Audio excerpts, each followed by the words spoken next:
It is March 31, 2012. We're here in Fredericton, New Brunswick, and this is Justicedonedirtcheap interviewing a bicyclist. How are you doing today, sir? Good. What is your name? Cory. And you are a bicyclist, Cory. Yes. And why do you do so?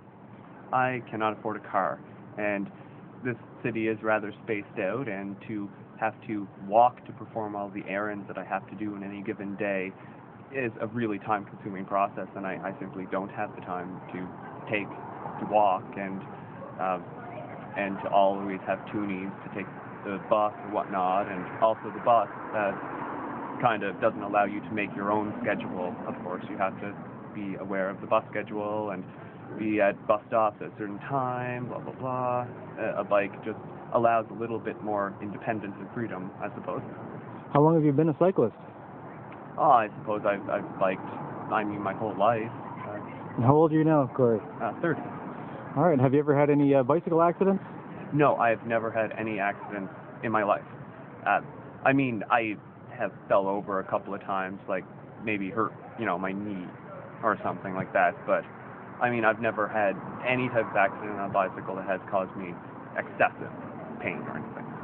Now, what is your views on the laws requiring a cyclist to bicycle on the roadway?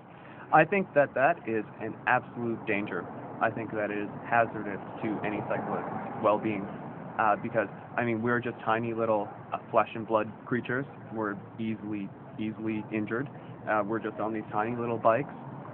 We can't compare with, these giant mechanical monsters that are cars. And one little tiny error from a driver, they might their eye might wander for a split second, under a second, and bam, they could hit the cyclist and kill them.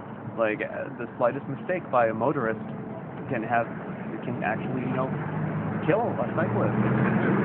It causes me fear. Anytime that I do happen to venture out onto the road for whatever reason, I feel absolute anxiety every time I am about to hear a car pass me. So do you think it's reasonable that they require us to ride on the road for the bicycle? No, I don't think that it's reasonable at all. I think that it's, like I said, very dangerous. And I think that it's ridiculous that it's a law. People have to make a choice for their own personal safety and what they believe to be best for themselves. And as an adult, do you believe that you can make that choice yourself?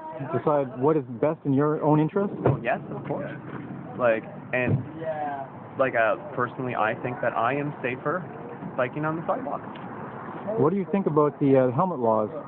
I think that the helmet laws are also ridiculous. I have never wore a helmet in my entire life. I was from the country, like the sticks, as you might say, and we never wore helmets. No one I knew ever wore a helmet. And like I said, I fell over on a bike before and, scraped my knee. I've never even come close to hurting my head. And secondly, I bike on the sidewalk, so I don't know if I need to, have that level of protection on the sidewalk. If I was biking on the road, a helmet won't save you if a car hits you. Come on, that's ridiculous. And I think that the helmet bylaw is just a way for, I think that there's two ways that it works. Number one, it provides revenue and fines that police give tickets to cyclists who don't have helmets. And number two, it also is kind of like a make-work program for students. It provides summer jobs for students, the bike patrol who go on the city trails and whatnot. Their only real purpose is to look for people without helmets. And I don't really think that the city has in mind the safety of the public when they implemented this law. I don't think that really has much to do with it at all. All right. And have you ever been harassed by the police for either not wearing a helmet or riding on the sidewalk with a bicycle?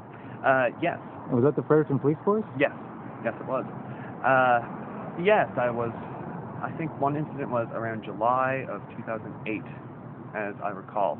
And I was just coming off the walking bridge. It was a summer day, and a police officer was just on the trail, walking, and he stopped to have a chat with me, and I didn't have a helmet, and he asked me if I had like photo ID on me, and I said no, I don't. And then he asked if I would tell him my name and my home address, and I said no, I won't. I'm not comfortable with that. And then he rather continued until he almost demanded it, I would say. Like, he said, you have to give this to me. I'm asking for this information from you. You have to give it to me. And I was just like, no, I'm not doing that.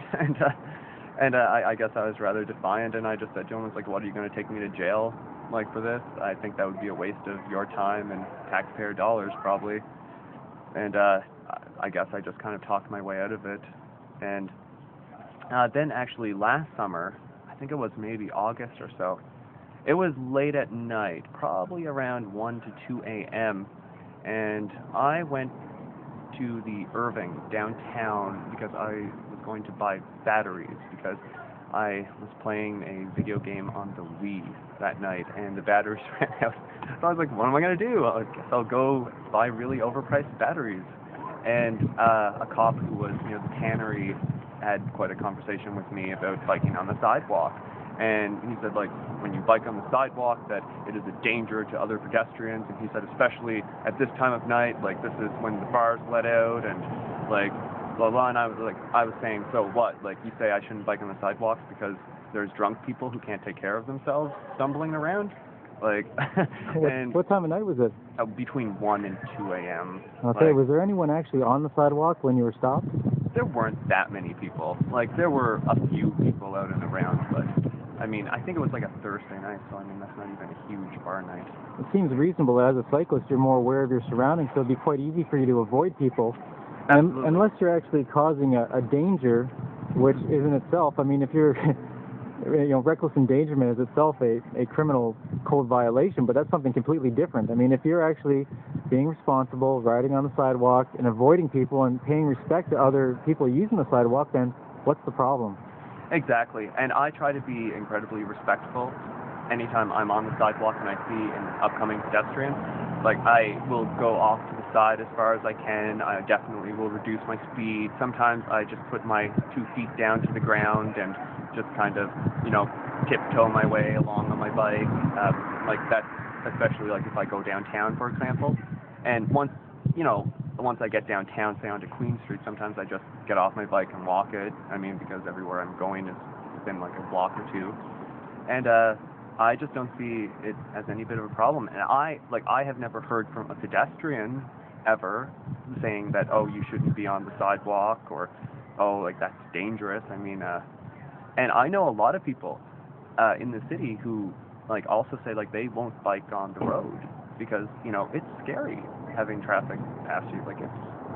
It's scary. It's quite dangerous when you have a 2,000-pound vehicle coming up behind you, and all it takes is a moment of their inattention for you to die. Yes, absolutely. That's terrifying, right? The rational choice is to actually travel on the sidewalk with people much more your size, and to be able to pay respect to others and respect other people's space, and to act appropriate. And as an adult man in Canada, we're supposed to be able to have the choice to be able to do what we want. It doesn't seem like that with the application of the laws. Justice is defined as a fair application of laws, but what do you think? Are the laws applied justly in Fredericton, New Brunswick? Well, no, I don't believe so at all. I've had many negative encounters with the police, actually, which I won't get into. And I know a lot of other people who have as well. But it seems when someone actually has committed a crime, it seems like the police aren't really there. That's been my experience, as a whole. What's interesting, too, is the police use intimidation to try to get information from us when it's actually our constitutional right in Canada to refuse to identify ourselves when it's in our best interest. And there's absolutely no obligation for anyone to carry photo ID, for one, nor to produce it on demand. Yes, absolutely. All right, thank you, Cory. Oh, you're welcome. Have a great day. It's been lovely to talk with you. Thank you. And this is Justicedonedirtcheap interviewing Cory.